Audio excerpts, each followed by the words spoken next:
네, 우리 앞뒤 좌우 보면 이렇게 인사하겠습니다. 한 해 동안 수고 많으셨습니다.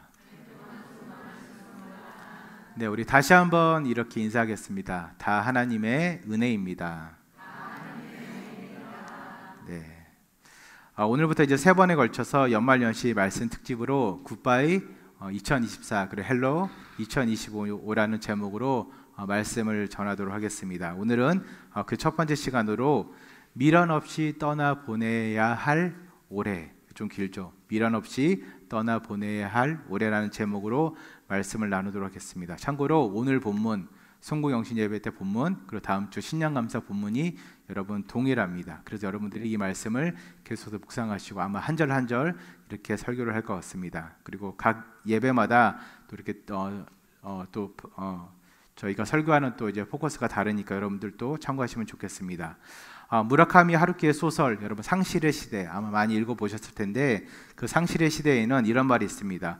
우리는 모두 완벽한 순간을 찾아 헤매지만 그 순간이 완벽했다는 것은 그것이 지나간 뒤에야 알 수 있다. 이렇게 쓰여져 있습니다. 이처럼 우리의 인생에는 늘 아쉬움과 후회가 존재하고 있습니다. 특별히 한 해를 마무리하는 이 시점에서 우리는 더 큰 아쉬움과 미련이 늘 우리에게 남아있는 것 같습니다. 그런데 이러한 후회는 우리만 한 것이 아니라 성경의 많은 인물들도 늘 후회를 하며 살았습니다. 최초의 인류인 아담은 그의 아내와 더불어서 선악과를 따먹고 난 후에 후회했습니다. 그리고 가인은 동생 아벨을 죽이고 난 이후에 크나큰 후회를 했습니다. 그리고 창세기 6장에는 최초의 하나님의 후회가 기록되어 있습니다. 창세기 6장 5절에서 6절을 우리 함께 읽겠습니다. 창세기 6장 5절에서 6절입니다. 시작. 여호와께서 사람의 죄악이 세상에 가득함과 그의 마음으로 생각하는 모든 계획이 항상 악할 뿐임을 보시고 땅 위에 사람을 지으셨음을 한탄하사 마음에 근심하시고. 아멘. 사람 지으셨음을 한탄했다고 기록하고 있습니다. 최초의 하나님의 후회는 정말 안타깝게도 우리 인간들에 대한 후회였습니다. 그리고 누가복음 22장에는 닭 울음소리를 듣고 난 후에 예수님을 3번 부인한 베드로의 후회가 기록되어 있습니다. 여러분 이러한 후회의 공통점들을 잘 보면은 바로 죄와 연관이 있다는 것입니다. 대부분의 인간은 자신의 죄 때문에 후회합니다. 그리고 하나님께서도 인간의 죄 때문에 후회하셨습니다. 인간이 죄를 짓는다는 것은 어떻게 보면 우리가 죄인이고 죄성 가득한 존재이기 때문에 여러분 당연한 거예요. 근데 이에 대한 후회가 없으면 안 됩니다. 만약 죄에 대한 후회, 그에 따른 반성, 회개, 회심이 없다면 인간은 시간이 가면 갈수록 아마 더 큰 죄를 아무렇지도 않게 자연스럽게 짓게 될 것입니다. 오늘 우리가 다룰 부분은 과거에 대한 후회와 집착에서 오는 인간의 부족함, 미성숙함, 그리고 불완전함에 대해서 한번 알아보도록 하겠습니다. 먼저 인간은 절대로 완전하지도 않고 완전할 수도 없습니다. 우리는 이러한 현실을 실제적으로 아주 정직하게 우리가 받아들이고 인정해야 됩니다. 근데 대부분 사람들이 그렇지 않죠. 나는 어느 정도 괜찮은 사람, 나이스하는 사람, 그 person 이렇게 생각을 하고 있습니다. 빌립보서 3장 우리 12절 상반절 말씀 보면은 이렇게 기록되어 있습니다. 빌립보서 3장 12절 상반절입니다. 제가 읽어드리겠습니다. 내가 이미 얻었다 함도 아니요 온전히 이루었다 함도 아니라 이렇게 기록되어 있습니다. 여기서 얻었다라는 말은 헬라어로 엘라본이라고 이제 표현하는데 그 뜻은 획득하다, 붙잡다, 얻었다 이런 뜻이 있습니다. 이 헬라어 엘라본은 우리가 물리적으로 어떠한 물건이나 사람이나 어떠한 것을 취한 것도 엘라본을 쓰지만 어떠한 메시지나 그 진리에 대해서 깨달았을 때 내가 그것을 알았을 때 그것도 엘라본, 얻었다, 획득했다 쓰이고 있습니다. 바울은 자신이 그리스도의 복음을 이미 알고 있었고 은혜로 복음의 진리를 이미 깨달았음에도 불구하고 그는 다시 한번 자신이 그것을 아직도 완벽하게 알지 못하고 깨닫지 못했다고 겸손히 자신의 약함을, 불완전함을 인정하고 있습니다. 이런 사도 바울의 모습을 보고 존 칼빈은 이렇게 이야기했습니다. 진정한 영적 성숙은 자신의 부족함을 인정하는 데서 시작된다. 이렇게 이야기했습니다. 진정한 영적 성숙은 나 자신의 부족함을 인정하는 것에서 시작된다는 것입니다. 우리가 살아가고 있는 사회는 우리가 잘 알다시피 여러분 경쟁 사회입니다. 표면적으로는 서로 겸손을 표합니다. 제가 부족해서 그렇죠. 그렇게 막 표현해요. 근데 여러분 실상은 어떻습니까? 세상 나가서 경쟁 사회에서 그렇게 표현하면 어떻습니까? 겸손은 결국 약점이 됩니다. 공격의 대상이 되기도 합니다. 그런데 이러한 사회에서 자신의 불완전함을, 우리의 부족함을 우리가 겸손히 인정한다는 것은 어떻게 보면 제발 나를 좀 무시해 주세요. 나를 좀 함부로 대해 주세요. 이렇게 말하는 것과 크게 다르지 않습니다. 여러분, 그런데 그럼에도 불구하고 우리는 우리의 완전하지 못함, 불완전함과 미성숙함을 늘 하나님 앞에서 우리가 고백해야 됩니다. 왜냐하면 그렇게 할 때 우리에게, 여러분들에게, 저에게 은혜가 있다는 것입니다. 그래야만 하나님의 일하심이 우리 가운데 있다는 것입니다. 여러분, 절대로 나는 하나님 없이도 잘 살 수 있어, 그렇게 살지 마시기 바랍니다. 난 하나님 없이도 내가 다 할 수 있어, 이런 생각이나 삶의 태도가 여러분 정말 위험합니다. 정말 위험합니다. 이게 뭐와 같냐면, 여러분 어린아이들 그 수영장 그 풀에 가면은 한 어른들 기준으로 무릎 정도밖에 안 와요. 애들도 뭐 한 가슴 정도도 채 안 와요. 근데 아이들이 거기서 막 놀다가 저 깊은 그 심해의 바다를 봐요. 그거 보고 그냥 똑같은 물이니까 별거 아니네, 아무것도 아니네 하고 아이가 확 뛰어드는 거랑 여러분 똑같은 거예요. 똑같은 거예요. 예. 우리의 부족함을 인정하지 않는 것은, 그렇게 인정하지 않고 살아가는 것은, 그렇게 하나님께 기도하지 않는 것은 그만큼 위험한 일이라는 것입니다. 우리 인간은 아무리 지혜와 지식이 쌓여도 여러분 부족한 존재입니다. 아무리 선을 많이 행한다 할지라도 우리는 여전히 하나님 앞에서는 여러분 죄인입니다. 전도서 7장 20절입니다. 전도서 7장 20절 우리 함께 읽겠습니다. 시작. 선을 행하고 전혀 죄를 범하지 아니하는 의인은 세상에 없기 때문이로다. 아멘. 선을 행하고 전혀 죄를 범하지 아니하는 의인은 세상에 없다는 것입니다. 여러분, 정말 이렇게 하는 사람이 있다면 정말 완벽한 사람이고 이론상으로는 가능하지 않을까 이렇게 생각할 수도 있지만 실제적으로는 불가능하다는 것입니다. 전도자는 그렇게 이야기하고 있습니다. 여러분, 아마 연초에 여러분은 수많은 계획을 세우셨을 거예요. 여러분 어떤 계획 세우셨습니까? 저는 매년마다 올해는 몇 킬로까지 빼야지 늘 세워요. 늘 세워요. 저희 아이들은 알아요. 언더 73kg 제가 딱 여기저기 써놨어요. 써놓고 밑에 또 써놨어요. 노 탄수화물. 탄수화물을 먹으면서 붙여놨어요. 여러분 아마 중간중간에 많이 수정을 하셨을 거예요. 저도 원래 70kg로 잡았다가 조금씩 올렸는데 여러분 그 계획들 가운데 얼마나 또 많은 또 일들을 이루셨습니까? 그 가운데서 어느 정도라도 이룬 계획들 빼고 이루지 못한 여러분 계획들을 한번 적어 보십시오. 그리고 그 옆에 그 이유들을 좀 적으시면 여러분들이 새해 계획을 세우는데 조금 더 유익할 것 같습니다. 그리고 두 번째로 우리는 현재의 부족함이 미래의 가능성이라는 것을 알아야 됩니다. 현재의 부족함이, 우리의 현재의 부족함이 미래의 가능성입니다. 빌립보서 3장 우리 12절 상반절 말씀을 우리 함께 한번 더 읽어보겠습니다. 시작. 내가 이미 얻었다 함도 아니요 온전히 이루었다 함도 아니라. 아멘. 여기서 온전히 이루다, 헬라어로는 테탈레오마이 이렇게 부르는데 이것은 뭐 완성하다, 완전해지다 그런 의미의 완료형 동사입니다. 여러분 여기서 완전해진다는 것은 여러분 도덕적으로나 인간적으로나 직무상으로나 혹은 여러분들이 사회적 기능상으로 완벽해지는 것을 뜻합니다. 그리고 여러분 그것뿐만 아니라 영적으로 성숙한 것, 그것도 테탈레오마이 이 단어를 쓴다는 것입니다. 사도 바울은 완전함을 부정함으로, 자신의 불완전함을 인정함으로 오히려 성장의 가능성을 이야기하고 있습니다. 여기서 말하는 가능성은 여러분 현재나 과거에 대한 가능성이 아니라 여러분들의 미래에 대한 가능성을 이야기한다는 것입니다. 우리가 늘 사모하는 은혜는 여러분 과거의 은혜가 아니라 미래의 은혜입니다. 하나님께서 우리에게 우리 인생 가운데 당장 내일, 내년에 부어주실 은혜가 바로 가능성입니다. 물론 현재의 은혜에 자족하고 감사하는 것도 중요하지만 여러분 복음은 미래지향적이라고 말씀드렸습니다.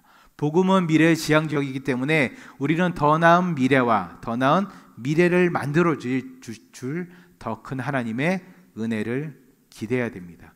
여러분, 그리고 그러한 은혜를 우리가 맛보려면 우리는 늘 우리의 불완전함, 아직도 모든 것을 갖추거나 이루기에는 부족하다는 것을 우리는 늘 알아야 되고 거기에 대한 갈급함이 있어야 됩니다. 헤르만 바빙크는 이에 대해서 어떻게 이야기했냐면 하나님의 은혜는 우리의 부족함을 통해 더욱 빛난다, 이렇게 기록했습니다. 하나님의 은혜는 우리의 부족함을 통해서 더욱 빛난다.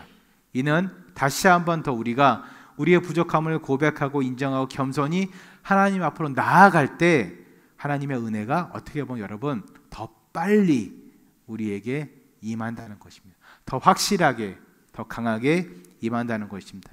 여러분, 그래서 우리의 부족함은 단순한 결핍이나 모자람이나 불완전함이 아니라 우리의 미래에 대한 무궁무진한 가능성입니다. 여러분, 가장 위대한 발명가는 가장 많이 실패한 사람이라고 합니다. 자신의 부족함을 압니다. 그것을 깨닫고 계속해서 실패함에도 불구하고 도전하고 또 도전합니다. 그리고 어느 정도 이뤘지만 늘 갈급함이 있습니다. 하나님, 난 아직 부족합니다. 난 아직 불완전합니다. 도와주세요. 은혜를 주세요. 지혜를 주세요. 총명을 주세요. 그럼 하나님께서 계속해서 부어주십니다. 그렇게 계속해서 도전하고 실패하는 사람들은 결국은 무언가를 여러분 발명해낼 수 있습니다. 여러분, 성경을 가장 많이 아는 사람은 하나님을 가장 가까이 하는 사람입니다. 성경을 가장 많이 묵상한 사람입니다. 여러분, 왜 그렇습니까? 매일매일 말씀을 가까이 하고 그 말씀을 묵상한 사람들은 말씀의 무게를 아는 사람들입니다. 여러분, 말씀의 오묘함과 신비로움을 아는 사람들이고 그 말씀의 힘과 능력과 일하심을 아는 사람들입니다. 여러분, 그렇기 때문에 더 갈급한 거예요. 더 갈급한 거예요. 여러분, 그런 사람들에게는 미래의 가능성이 있습니다.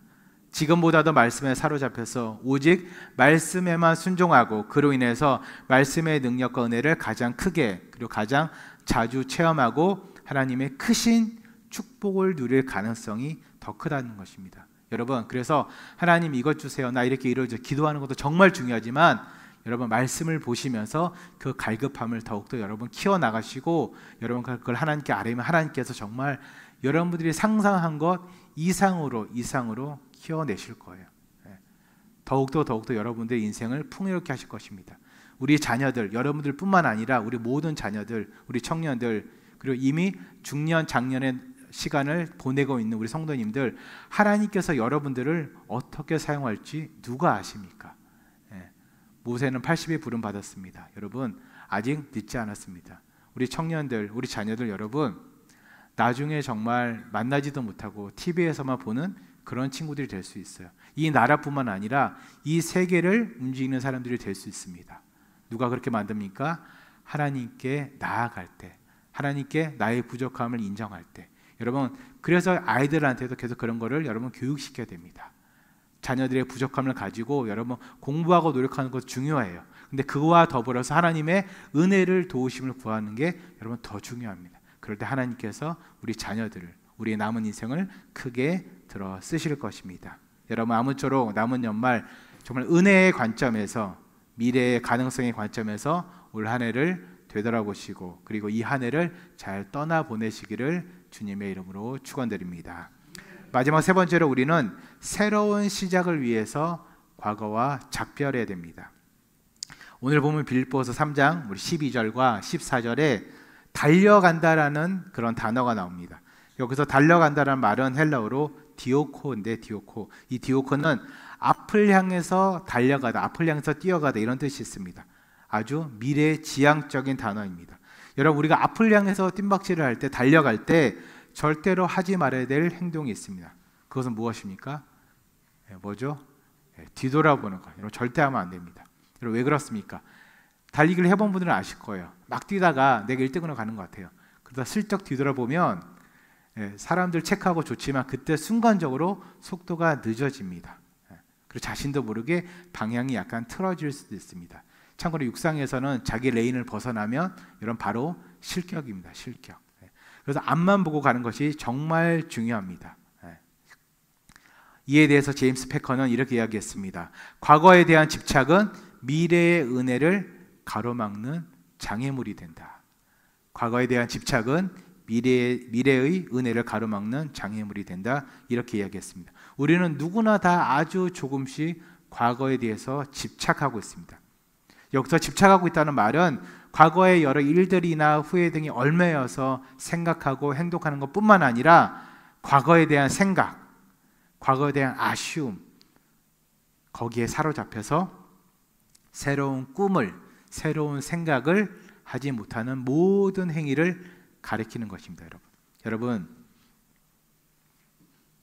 이제 며칠 남지 않은 2024년을 잘 떠나보내시기를 주님의 이름으로 축원드립니다.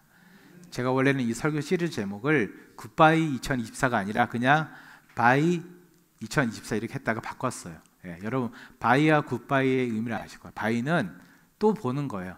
제가 여러분들한테 예배 끝나고 바이 집사님 이러면 다음 주에 또 보자, 수요일 때 또 보자, 이런 뜻이에요. 근데 굿바이 그러면 거의 그냥 이제는 못 보는 사람. 예를 들어서 여러분들의 자녀들이 뭐 해외로 유학을 가거나 아니면 좀 오랜 기간 떨어지는 거, 뭐 남자 아이들이 군대에 갈 때 그때 이제 굿바이 이렇게 하는데, 여러분 그 차이예요. 뒤돌아보지 말라는 거예요. 굿바이 2024가 되라는 것입니다. 완전히 영원히 올 한 해를 잘 떠나 보내시라는 뜻입니다. 이렇게 우리가 우리의 과거를, 우리의 지난 날을 잘 떠나 보낼 때 하나님께서 그때 우리에게 역사하기 시작합니다. 이사야 43장 18절에서 우리 19절을 함께 읽겠습니다. 시작. 너희는 이전 일을 기억하지 말며 옛날 일을 생각하지 말라. 보라, 내가 새 일을 행하리니 이제 나타낼 것이라. 너희가 그것을 알지 못하겠느냐. 반드시 내가 광야의 길을 사막의 강을 내리니. 아멘. 하나님께서 말씀하셨습니다. 어떻게 보면 명령하신 거예요. 너희는 이전 일을 기억하지 말며 옛날 일을 생각하지 말라. Do not remember the former things. 이전 것을 기억하지 말래요. 상기하지 말래요. 그리고 nor consider. 심사숙고하지 말래요. 그거에 대해서. The things of old. 옛날 일들에 대해서 마음에 담아두고 생각에 담아두고 심사숙고하지 말라는 뜻이에요. 왜 여기 굳이 think라고 안 하고 consider 했을까요? consider는 여러분 아시죠? 깊이 심사숙고하는 거예요. 근데 우리는 늘 과거에 대한 아쉬움, 후회에 대해서 깊이 심사숙고해요. 마치 묵상하듯이. 쉽게 말해서 너무 진지하게 옛날 일들을 생각하지 말고 지나간 모든 것에 대해서 do not remember.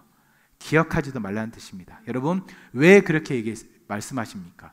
하나님께서 뭐라고 말씀하셨냐면 내가 새 일을 행하리니. 우리가 이전 것을 기억하지 않고 과거에 대한 아쉬움이 없고 그것을 심사숙고하지 않을 때 하나님께서 보라, 내가 새 일을 행하리니 그렇게 이야기했습니다. 우리가 옛날 일들을 기억하지 말고 그 일들을 굳이 끄집어내어서 깊이 생각할 필요도 없는 이유는 하나님께서 새 일을 행하시기 때문입니다. 여러분, 여기서 말하는 건 새 일은 무엇인가요? 바로 뒤에 나와 있죠. 내가 광야에 길을 내고 사막에 강을 내리니. 여러분, 광야에 길을 내니, 허허벌판에 도로도 없는 곳에 길을 내는 것 여러분 어렵습니다. 여러분, 사막에 나중에 한번 기회 되면 가보십시오. 좌우 분간이 아니라 사방이 분간이 안 돼요. 그리고 여러분, 사막에 강을 내리는 일이 쉽습니까?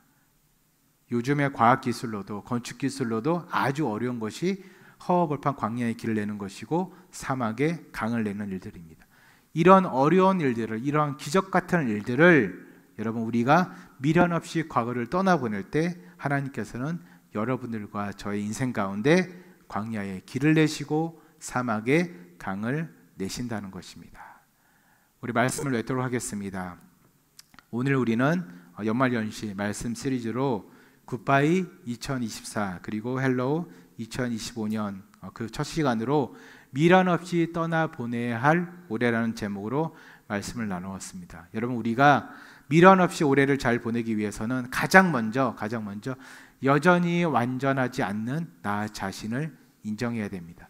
여러분, 말로만 인정하는 것이 아니라 진심으로 정직한 마음으로 특별히 전능하시고 완전하시고 거룩하신 그 하나님 앞에서 우리의 불완전함을, 우리의 미성숙함을 인정해야 됩니다. 고백해야 됩니다. 그리고 두 번째로 우리는 우리의 현재의 부족함이 우리의 미래의 가능성임을 알아야 됩니다. 인간은 자신의 부족함을 아는 만큼 성장하게 되어 있습니다. 그래서 현재의 부족함은 여러분 단순한 결핍이 아니라 미래의 가능성입니다. 말씀에 비추어서 오직 말씀에 근거해서 오직 말씀 가운데서 우리의 부족함을 알 때, 그것을 인정할 때 하나님께서는 우리 인생 가운데 미래의 가능성을 풍성하게 이루어 주실 것입니다. 여러분, 그리고 마지막으로 우리는 새로운 시작을 위해서 과거와 작별해야 됩니다. 여러분, 과거에 매인 사람은 아무 일도 할 수 없습니다. 어떠한 꿈도 꿀 수가 없습니다. 미래를 살아갈 수도 없습니다. 그러나 과거를 떠나보내고 과거의 일을 생각하지 않은 사람에게서는 하나님께서 그 인생 가운데 새 일을 행하실 것입니다. 광야의 길을 기르시고 사막에 강을 내실 것입니다. 허허벌판 같은 황무한 여러분들의 인생 가운데 하나님께서 길을 내실 거예요. 방법을 보여주실 것입니다. 사막 같은, 그렇게 괴롭고 뜨겁고 외로운 사막 같은 그곳에, 메마른 그곳에 여러분의 인생 가운데 하나님께서 강을 내실 것입니다. 여러분, 아무쪼록 정말 감사했던 2024년 혹은 조금 아팠지만 그래도 은혜가 넘쳤던 올 한 해를 여러분 정말 잘 떠나보내시고 새해를 맞이하는 여러분들이 되시기를 주님의 이름으로 축원드립니다. 우리 다 같이 일어나셔서 하나님의 임재를 기다리며 찬양하도록 하겠습니다.